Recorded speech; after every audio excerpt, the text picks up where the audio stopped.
আমরা প্রত্যেকটা কেন্দ্রে, যতগুলো ভোট কেন্দ্র আছে, প্রত্যেকটা কেন্দ্রে কেন্দ্রে আমাদের যে সমস্ত মোবাইল পেট্রোল আছে সেগুলো সব পরিদর্শন করে যোগাযোগ ব্যবস্থা সহ অন্যান্য যদি কোনো থ্রেট থেকে থাকে সেগুলো অ্যাসেস করে আমরা সেইভাবে প্রতিরোধমূলক কার্যক্রম চালিয়ে যাচ্ছি।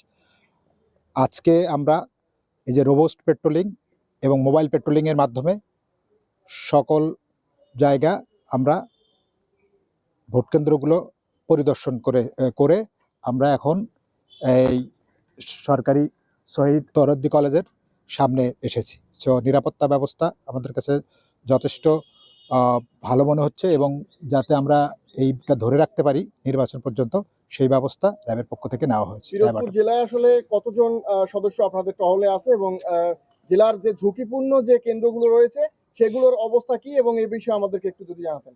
আমাদের এখানে 65 জন জনবল আমাদের নিয়োগ রয়েছে এবং আমরা মোবাইল পেট্রোলিংয়ের মাধ্যমে এবং স্ট্রাইকিং ডিউটির মাধ্যমে আমরা অধিক ঝুঁকিপূর্ণ যে সমস্ত কেন্দ্র আছে সেগুলো নিরাপত্তা জোরদার ব্যবহার করতেছি। সেভুরি বিরিয়ানি মশলা, কিছু স্বাদ স্মৃতিকে ফিরিয়ে আনে। আপনার পুরো নাম এবং ডেজিগনেশনটা যদি বলতেন। মোহাম্মদ কামরুজ্জামান, আমি company commander, CPSC Barishal RAB 8।